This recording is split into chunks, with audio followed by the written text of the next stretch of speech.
This is the Play Your Position podcast, where we huddle up, call the plays, and inspire you to run your ball into the end zone. Are you ready to score more game-winning touchdowns in your life, business, and career? Then listen up, because it's game time, baby. Now, here's your host, Mary Lou Kaiser.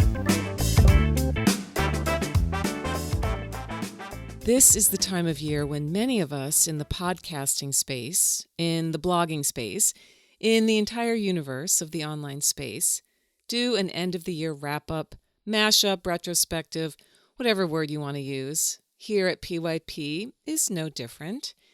It has been a couple of years since I did an end-of-the-year mashup, and I'm excited because, like 2020 was defined by many unknowns, 2021 has been an unusual year as well.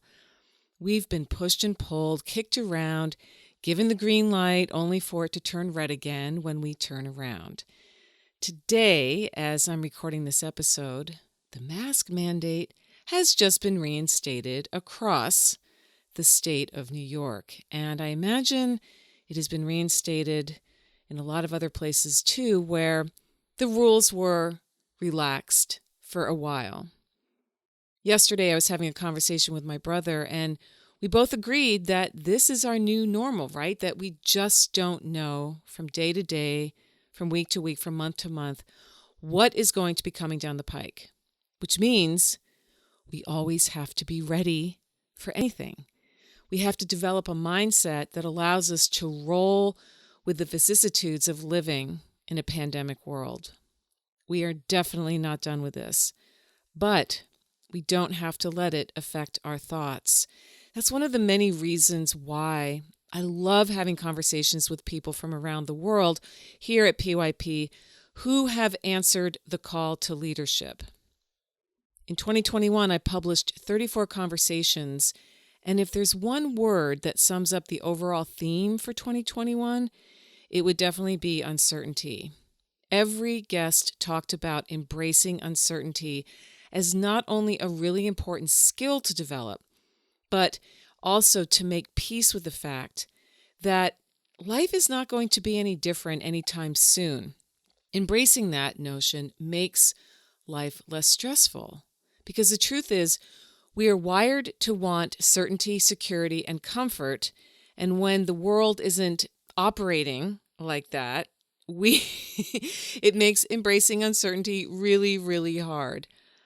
But it's what we have to do, and living with uncertainty comes with answering the call to leadership. Every single one of my guests talked about that in one form or fashion.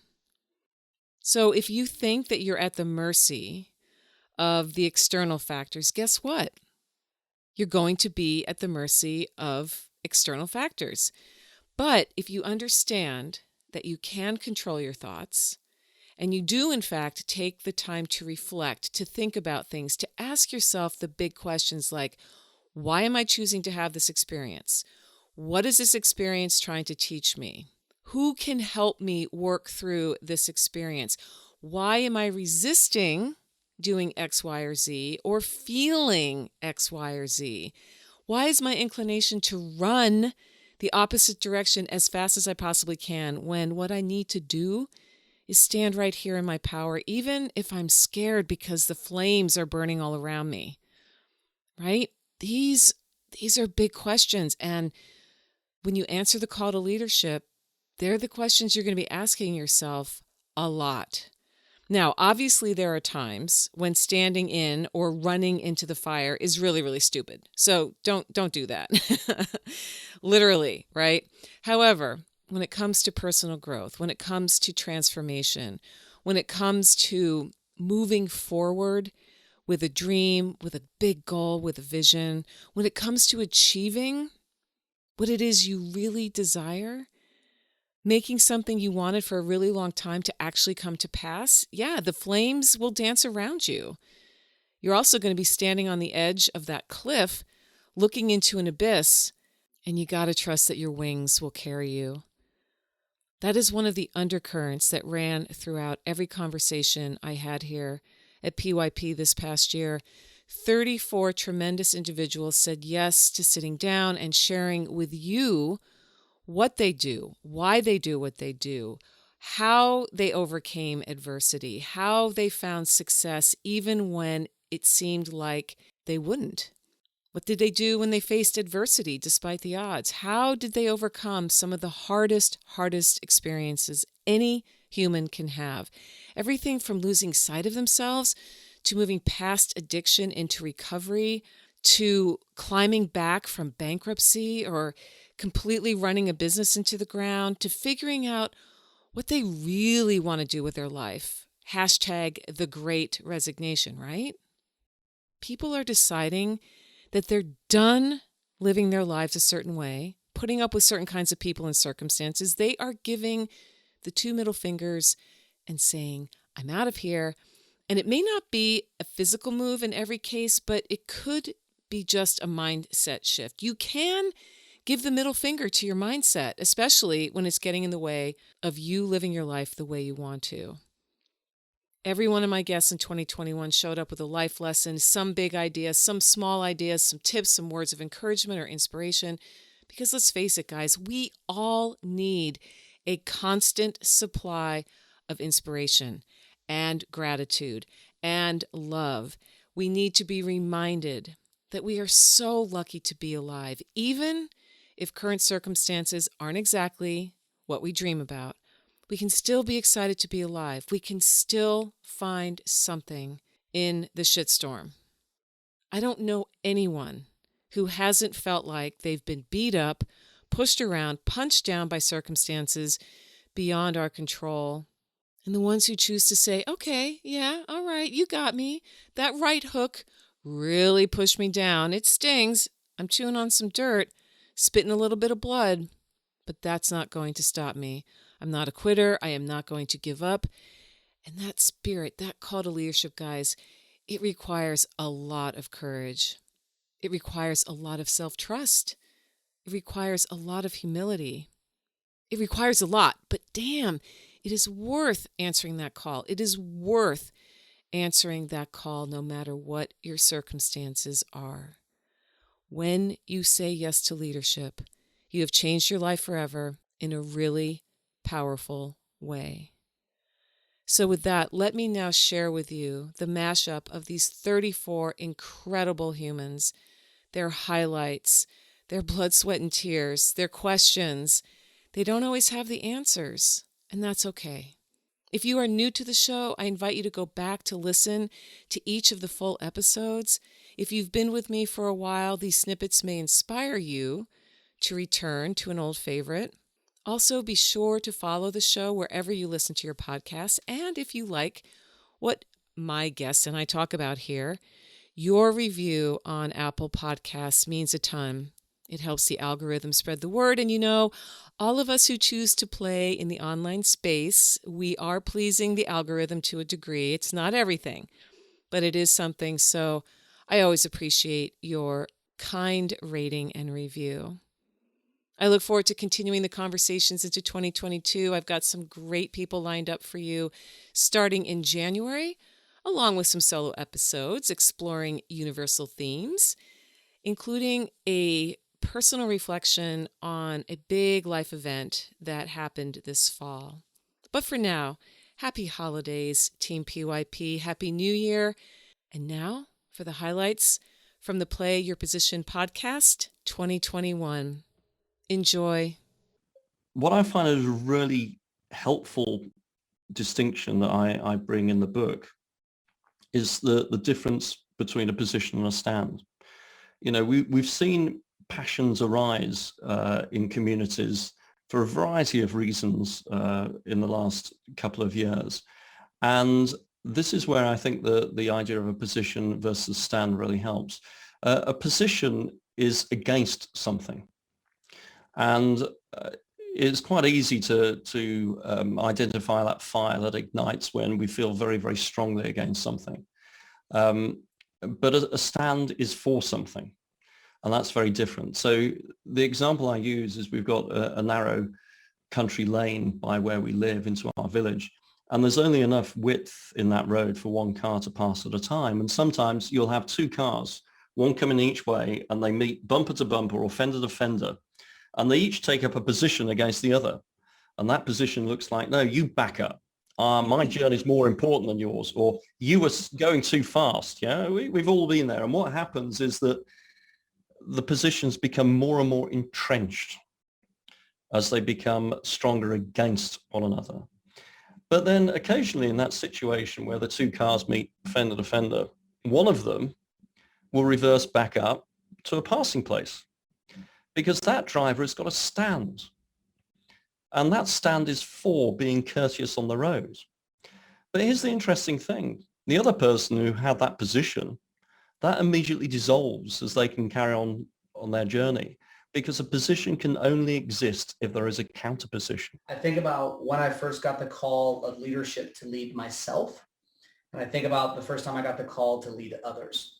And ironically enough, the first time I got the call to lead myself was on the football field. In a true leadership way. I mean, I guess in some ways, I probably got the call to lead myself early in my life because my parents were divorced when I was about a year old, and I would travel back and forth between mom and dad, between San Diego and Los Angeles. And my mom was a flight attendant, so I got to fly for free. And so they would put me on an airplane and I would fly by myself from the age of like 7, 8 years old. I'd wear the little plastic lanyard. And you know, the UN, right? It was like the lanyard of death for a small kid, because I think I had to wear it until I was like 13 or 14, way beyond the age where like, you know, don't make me wear this thing. But I say that call. I mean, it was when I look back, older me sees that as where I really learned how to lead myself, because I spent so much time alone on the flight, and I was transitioning from one home to another, one set of rules and standards to another. And my parents are and were amazing. They weren't amazing together. But during those moments, I was alone. I was in solitude, and I was with my own thoughts. And looking back, that's where I probably got the first reps, if you will, of leading myself. I would say I had a call to leadership, you know, throughout my life in many respects and forms. But I think the most critical piece was when I started my first business. My first business, I was about 29, and I had made some mistakes early on and put our company in kind of a financial crunch. And so I did what most of us do, is I just decided to work harder. And so I went, you know, into 50, 60, 70, 80-hour work weeks trying to turn the ship around. And I had this compulsion to want to prove to my board, to the community, to my wife, to my family, that I could do this, that I could turn this ship around. And instead of it becoming such a powerful story of, da, da, da, look what I have done, instead it was crash and burn, because in that pain and that self-imposed pressure, I turned to porn and then to alcohol. And from that, I turned into sleeping around. First, the key to start right is the stillness. You just have to have enough stillness in your life to hear yourself think and what you want to do. Because I truly believe that with a stillness practice, you can change every aspect of your life. So that is the start. And then I'd say knowing the reason you're doing what you're doing is extremely important to keep you energized. And then don't be afraid to seize the second. And when I say that, what I mean is opportunity for you to move towards your goals or to achieve them. You'll find it in your stillness because you'll be more present. And you have to have the courage to seize that second, allow yourself to move forward and, you know, reach for the goal. And so many people are unwilling to reach for it or receive whatever it is they're trying to do because they're afraid. Before COVID, I was like, no, of course we have to be together. I mean, again, like talking about culture, like that is where our culture comes from. And, you know, how are we going to collaborate if we aren't physically together? And And I think that what this proved to me is that with the right people and the right kind of like maturity level and skill set and emotional intelligence and communication skills, the virtual environment can actually really help us like unlock another level of growth. We've hired a couple of people over the past year. They're from one, I'm based in Massachusetts, one's in Tennessee, one's in Texas. And so it was so freeing to be able to do a national search for talent, be super picky about who we brought on board, again, making 100% sure the values match and making sure the skill set was there and not having to compromise either. And then also I've had a couple of people relocate during COVID for, personal issues, to help family members or, somebody gets spouse gets a job and relocates. And it has been absolutely huge to be able to retain talent, whereas before I would have, like, oh, you're moving to Kentucky. Sorry. Like, I guess we can't work together anymore. Well, actually, I was listening to one of your podcasts, and a guest was talking about how things are going to go remote or at least trend that way. And so, I mean, if you don't mind me going down that route, I have a sort of like maybe a hybrid view of what's going to happen. Yeah, I definitely think that, some things are going to go remote, but I think what sometimes people forget, there's a big swath of the employment market that can't go remote. Transportation employees cannot go remote. Hospitality employees cannot go remote.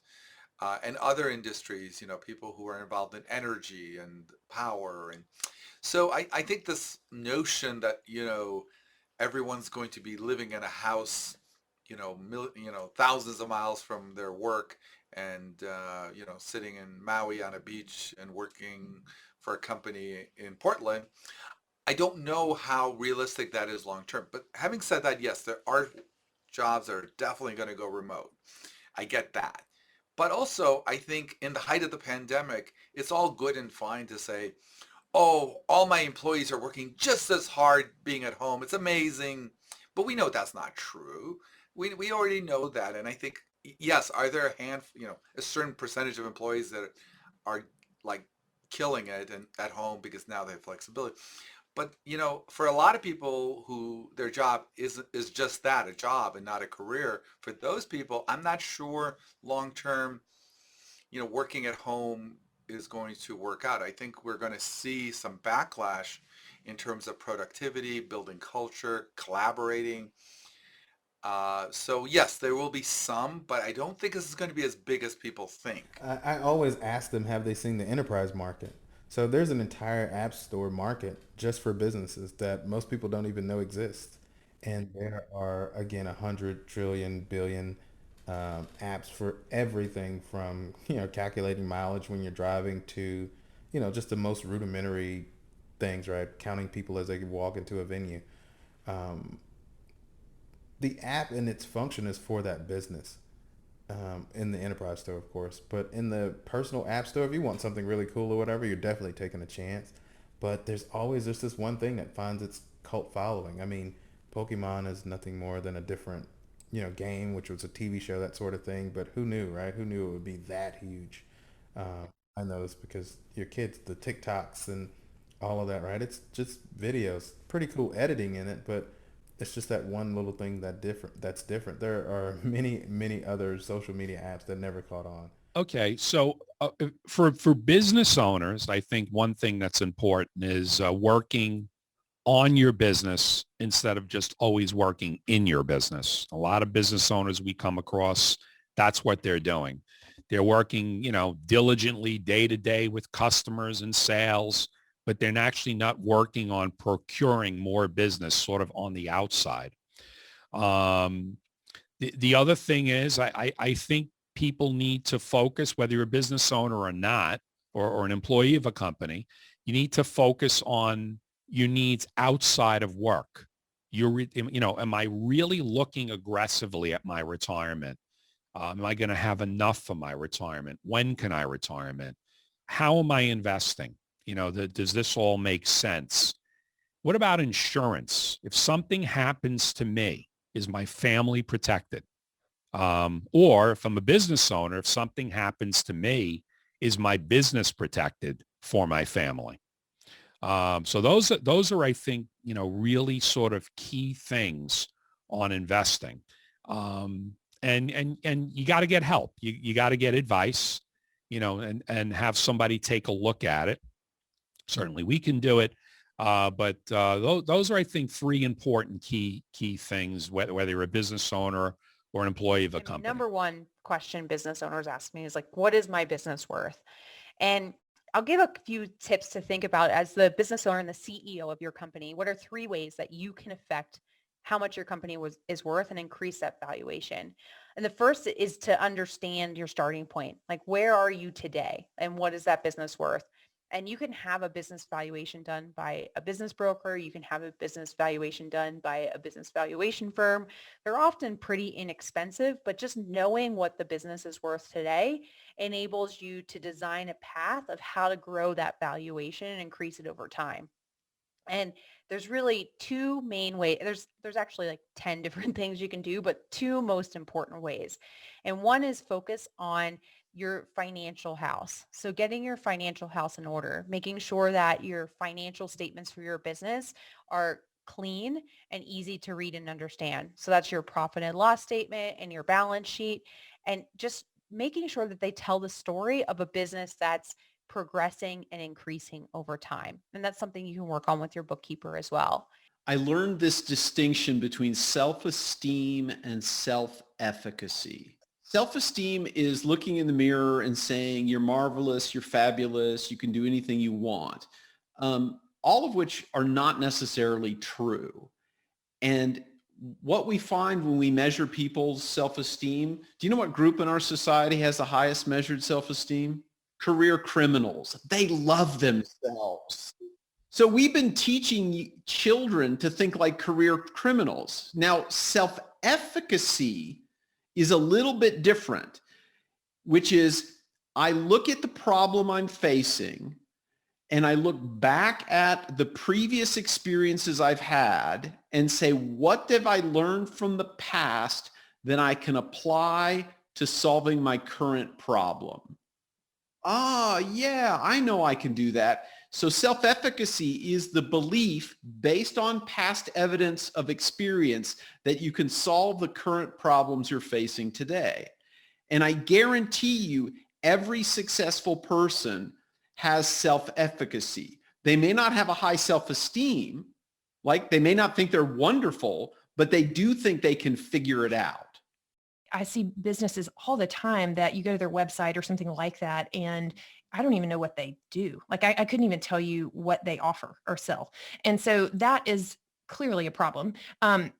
So the messaging is one. The other piece is often there are, especially small businesses, it's easy to get distracted by shiny object syndrome of like the latest platform or technology or tactic, but it's not being used in the context of a larger strategy of really understanding who your customers are, where is the best place to reach them, how is the best place to reach them, because it's not always going to be the same depending on your industry, depending on your model, depending on who you're talking to. And so if you're just doing random acts of marketing, it's not connected to something like a larger strategy and plan, you rarely will see traction. You may see wins here and there, but you're never really going to see a long-term sustainable result from the work. I always say play above field, which is the white hat techniques, which is always listening to your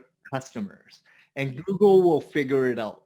Because if you're doing good for your customers and you're delivering on answering every single problem that they have and putting it on your website and hopefully bringing value to them because they're absorbing content and staying on your site longer and clicking on writing good reviews for your business, then you're offering something of value for other users.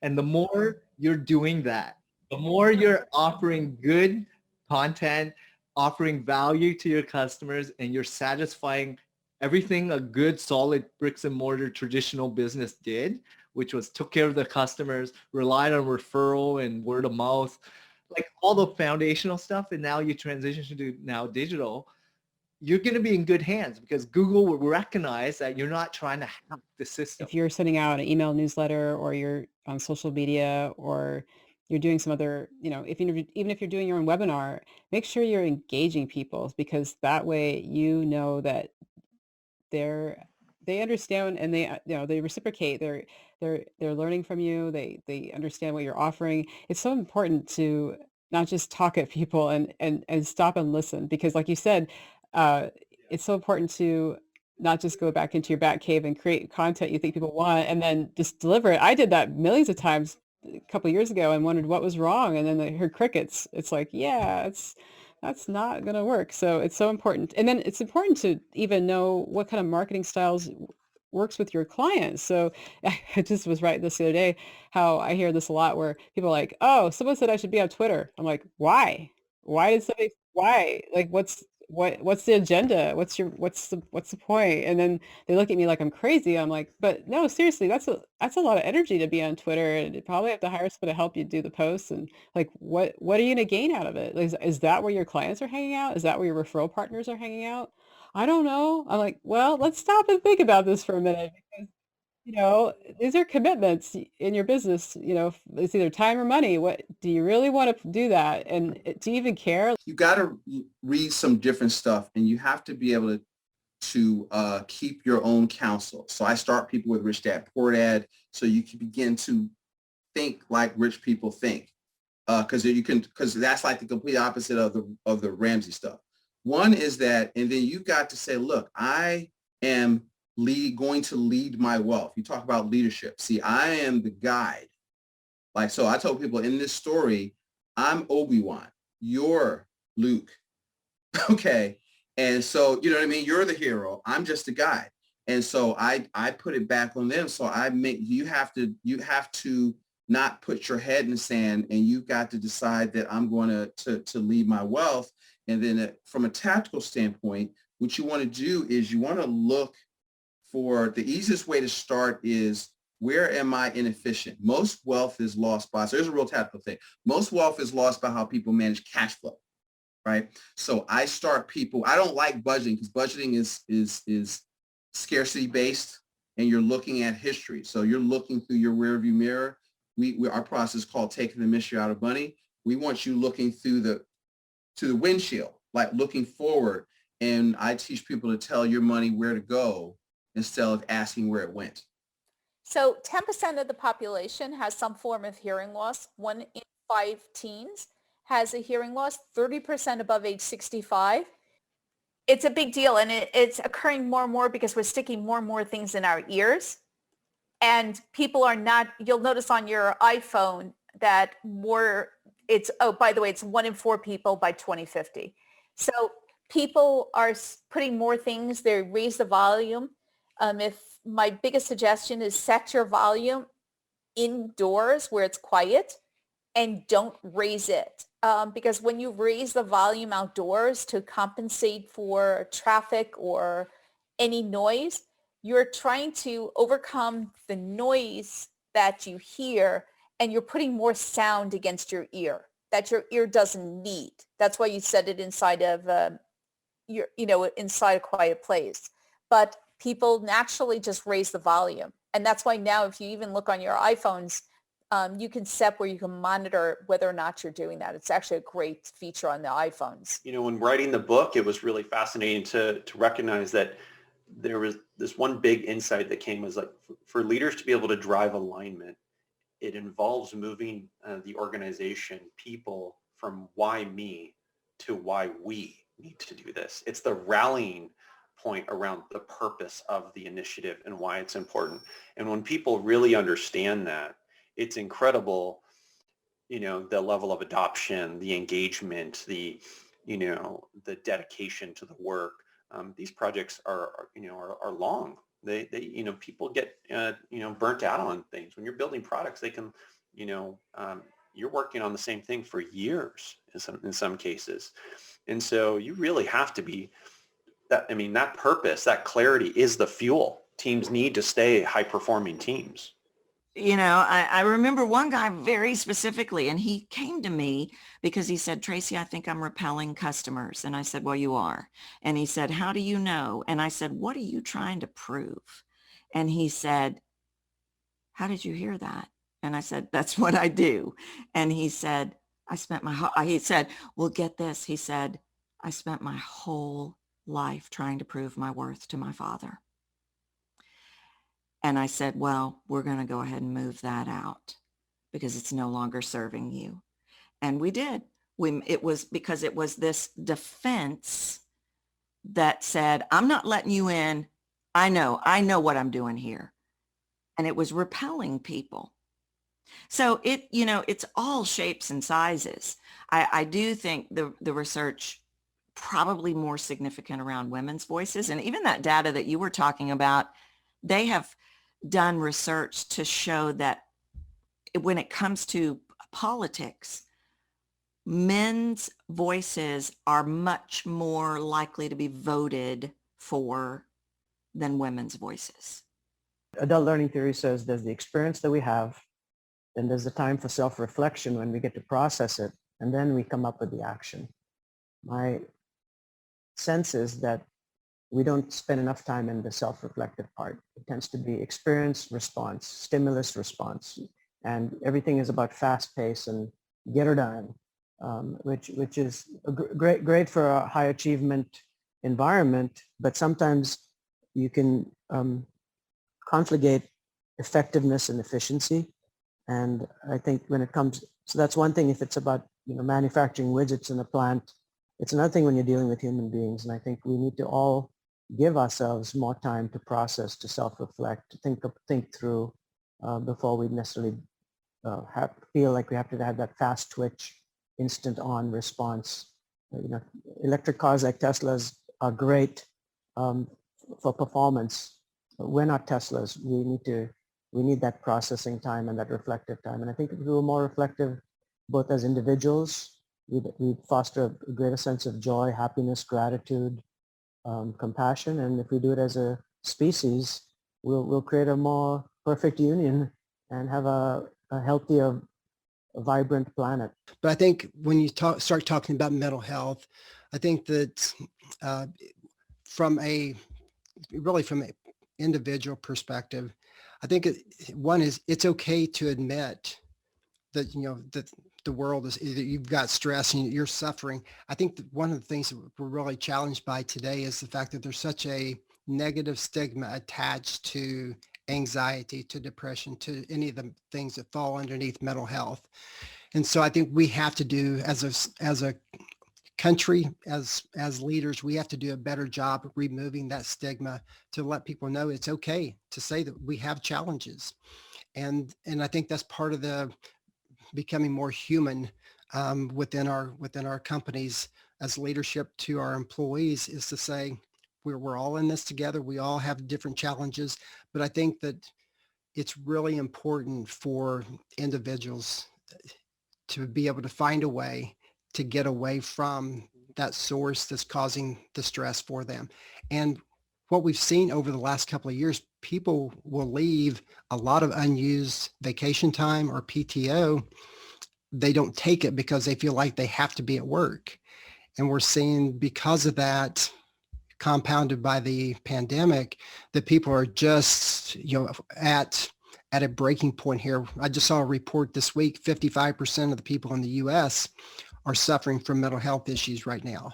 And so this is something we have to start figuring out ways to address that. And, and I think the business owners have a role to play in finding solutions for their people. I think a lot of it is this conscious or unconscious belief that the leader of any group, team, organization, whatever it is, should be the top performer and quote unquote should have all the answers and should have already worked on everything they needed to work on and has arrived at this leadership position perfect, knowing how to do anything. And I think it's this fear that coaches experience of, this is how I've been doing it the last 5, 10, 15, 20 years. if I find out there's something I could be doing better, that must mean I've been doing it wrong. That must mean I'm not a great coach. People are going to find out that I shouldn't be in this position. I think it's all the fears that come along with all of the thoughts that all of us have in any situation in life, this fear that we're not good enough. And, sometimes with coaches, no matter how many different ways I try to set it up of, this is not about you not being a successful coach. This is not about you doing anything bad or wrong. This is about, working towards your goal of having a successful team. And that means let's have everyone work on this and grow together. And, some coaches, I will say there are coaches out there that are really into it, really ready to do the work. They're totally open to feedback. But there's a lot that just are not. Yeah, I always say crisis is our biggest teacher. And it doesn't necessarily take a traumatic experience. And I know I had several of them. Sometimes life has to hit you over the head with the hammer. And then you realize, wow, there is a message here. And again, it goes back to that disconnect of who am I truly? And that's like a lifelong journey. And what I would just offer those that are listening in is to really start tuning into those soft whispers that you might feel in your body intuitively. Notice if your body's contracting at work. Notice if you're holding your breath. Notice if you're feeling exhausted at the end of the day. Notice if your joy is not there anymore. There could be these signs that are just bubbling to say, I'm traversing a road that's not truly aligned to who I am and my authentic expression in the world. Right. So the shift I talk about in my book is a shift from having a job to doing work. In a digital economy, the work you do determines your influence, your power, right? It's your production that determines your value. In an industrial economy, it's having a job. You punch in, you punch out, and whether you do any work in between doesn't necessarily matter, right? Especially when your managers don't want to listen to you and they're, doing it from the center out rather than from the edges in. And so if you realize that what you're doing is futile, you can spend your day on Facebook and give your attention, give your value to Facebook while getting paid by your employer, right?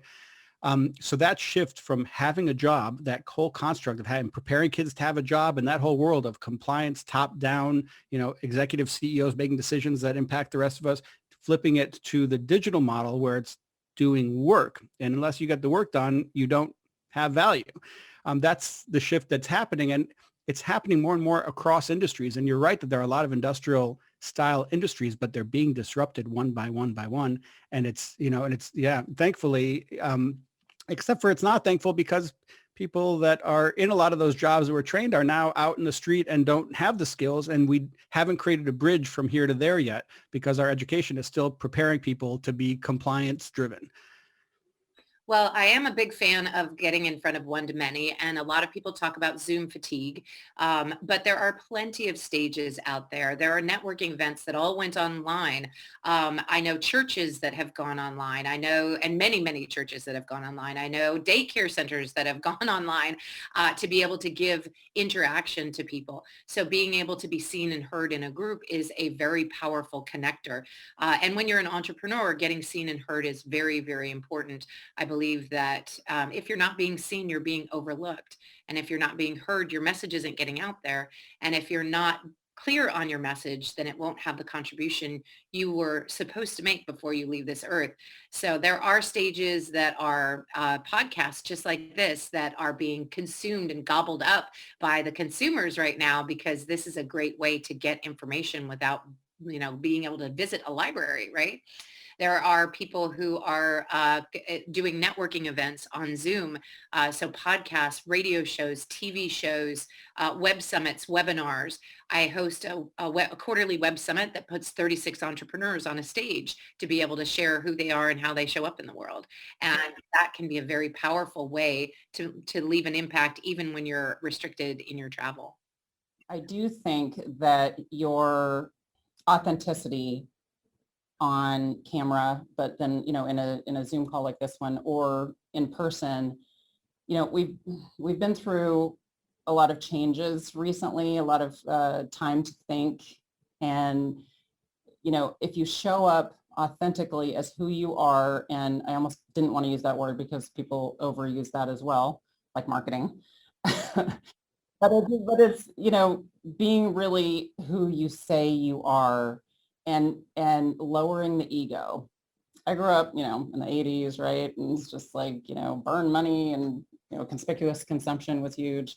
But just being yourself, being true to who you are and not needing to know everything. I do think when it comes to presenting in person, that is, I think the bar has been raised.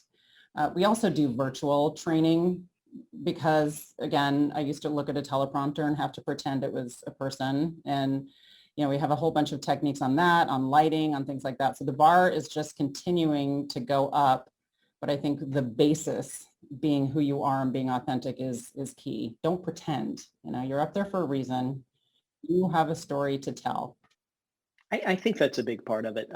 My son, you know, when I tuck him into bed at night, we have 3 or 4 things that we read together. And one of them is the Critic in the Arena by Theodore Roosevelt. And, you know, the entire point of, you know, we would much rather face those moments than live a life where we never face them.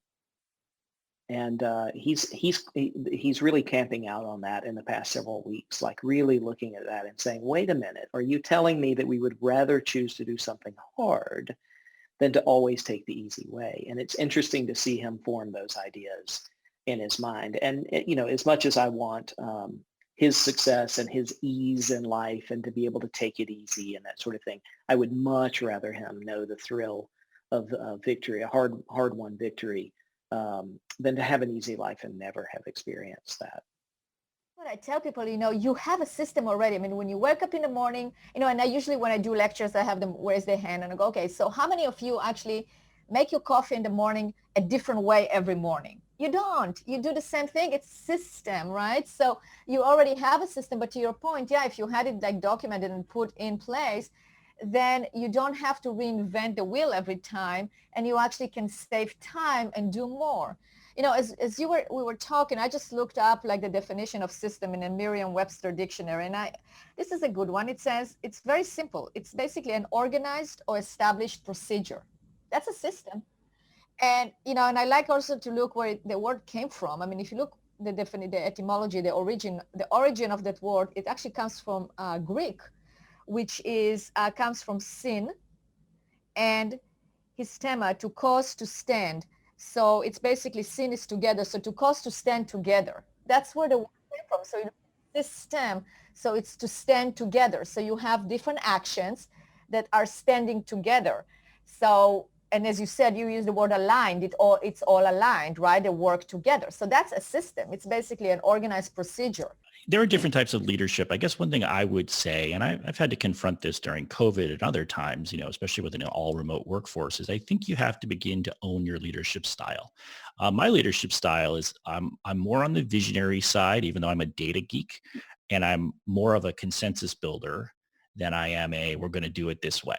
And the reason why I say that this is important is everybody has their own style, and that style will at different times sort of lead you to good and bad places. But if you can embrace your style and you sort of have confidence in yourself that you are leading an organization, and it could be an organization with 3 people or 100 people or 1,000 people or 10,000 people, you know, you have to kind of really embrace who you are to do that. So that's sort of a practical leadership piece to it. And then a little bit more true to, since we're talking about data, I think what I would also advise is, you know, realizing that data can be a tool that can help you in your decision making, but will never take the place of decision making. You know, I don't look at data even in my own business life and say, okay, now I know definitively the answer. Usually it says, okay, here's the factors I have to consider. It's pretty likely this is what would happen if I do this. All right, here's how I interpret it. But I think sometimes people mistake data and rigor for meaning you know the answer.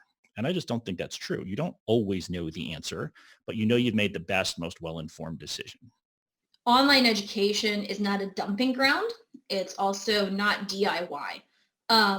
There is a time and a place for DIY when you're first starting out and you're bootstrapping it. You can't figure anything out on your own. You need something simple. You go find, the age old, I remember from the 90s, idiot's guidebook to get used for Microsoft. So I was like, oh my God, I don't know what I'm doing.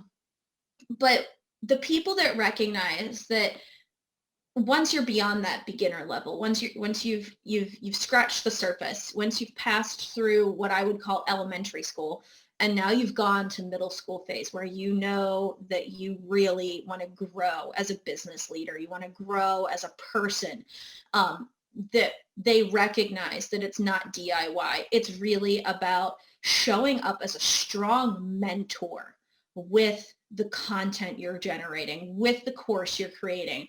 Because when I talk about online courses, it's not just, and you know this from working with me, it's not just the standalone materials that you're creating, because what a lot of gurus like to say is, you can have the fix it and forget it, the evergreen, always there, or, I don't even know half the terms they use anymore, but they just want to leave it there and it just passive income. That's the word. They want it to be passive income. Well, education's not a passive activity. The idea of the probable almost certain future is that we have this idea in our heads of what's going to happen, and so we move a lot of things. There's a lot of stuff in the future that, at least in our minds, that are in the future. And that as we go through our day, we're living as if those things are certain to happen, and those could be short-term things or they could be long-term things. The short-term thing could be like, I'm going to wake up, I'm going to, take a shower, get dressed, go to work. I'm going to do a meeting. I'm going to eat my lunch. I'm going to, write the report. I'm going to go home. I'm going to pick up my wife, husband, boyfriend, girlfriend, friend, whatever, go see the movie, go have a bite to eat, and then go home and go to sleep, right? That's my idea of what, like, I look forward and go, that's the probable, almost certain future for the day for me. Or it's long-term, like I'm going to go to college, I'm going to, go to Wall Street, I'm going to get married, I'm going to make a lot of money, I'm going to retire, I'm going to move to live on the beach or whatever, right? Those are things that somebody might have in their head. And then something comes along and I'll be damned, that's not happening at all. Like all those things that were in my mind as the landscape of the future are just suddenly invalidated. And boy, have we all learned that.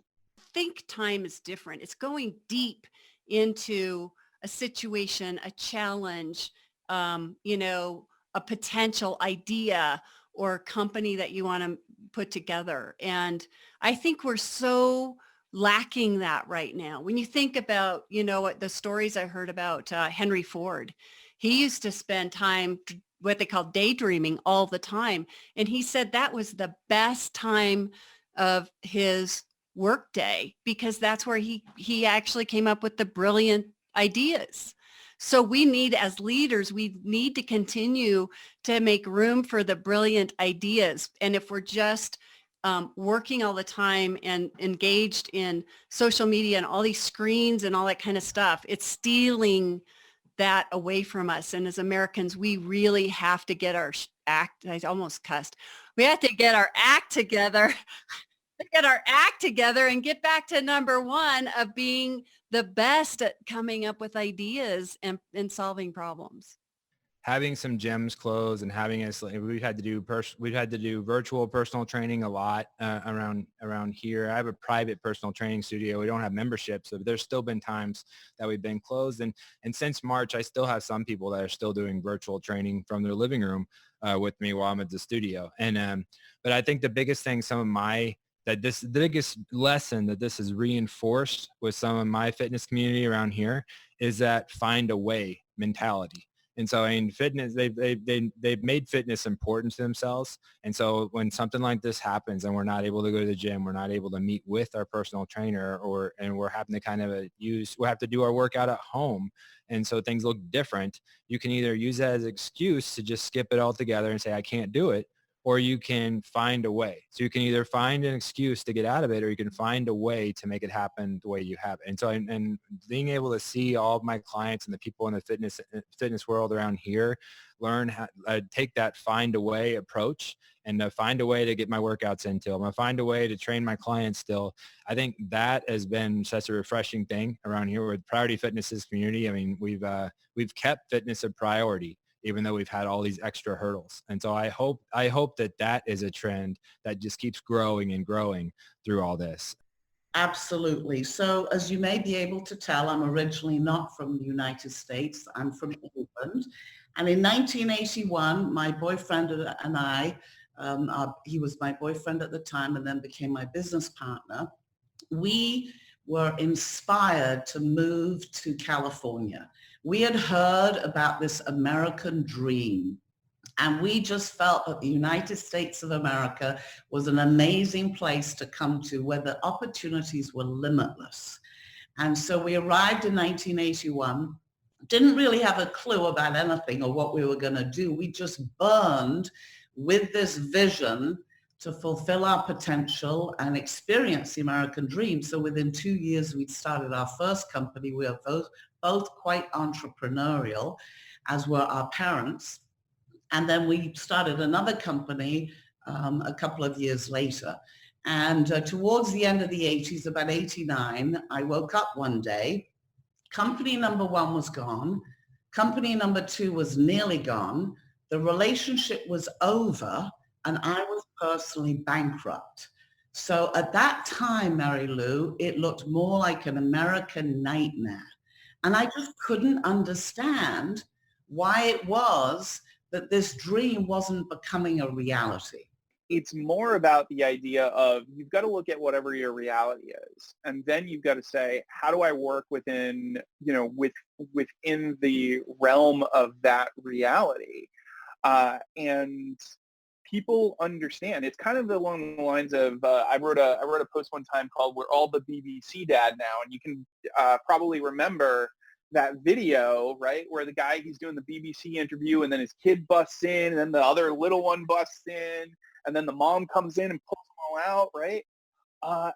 And the thing is, before this all hit, that was like, oh my God, I can't believe that guy didn't have his door, why is he doing this from home? All these things, we would all these assumptions we would sort of bring to the table, and all of these judgments that we would bring to the table. But now I will not be in a situation where I'm doing a video call or having something where my, 9-month-old and doesn't end up on my lap, or my, almost 4-year-old comes running into the room and decides to, pull out my sound or something, like any number of things will happen, and people just have to understand that now, because that's the world we're living in. The myth is that we as entrepreneurs, as marketers, tend to believe is that once we get them to that point of sale, our work is done. It's now on to the next customer.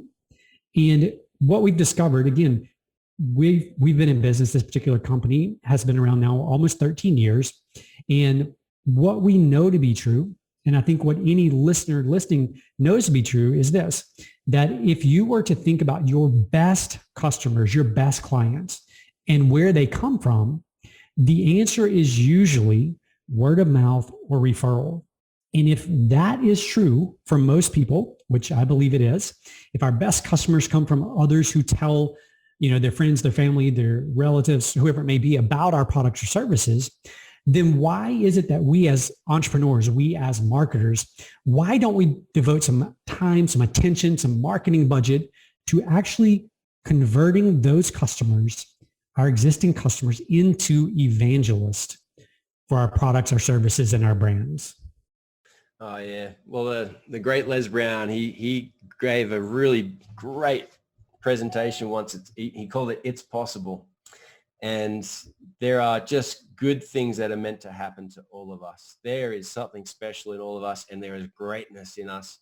So it truly is possible for us to realize our dreams. That's number one. Number two, it's necessary. You just won't be your most joyful self. You won't be your most fulfilled self until you find that purpose and that mission and that dream that's sitting on the shelf collecting dust. Until you get that down, until you start working at it, you're just not going to be your most happy self. So it's necessary for you that you go after it. And then it's you, it's your dream, it's your vision. And there's going to be people around you who just can't see it for themselves. So they can't see it for you. So they're going to try to convince you that you can't do it, that it's not possible, because it's their belief set that they're trying to reflect on you, and they're just trying to keep you safe. So don't judge them for that. That's just their belief set.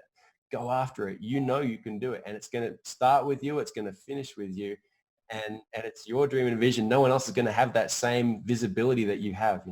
Those are really powerful principles. This podcast was produced by Daniel Romeros. Show notes for this episode can be found over at pyppodcast.com. I'm Mary Lou Kaiser. Thanks for listening. Here at the Play Your Position podcast, we believe that the road to self-mastery and a life well lived starts with answering the call to leadership.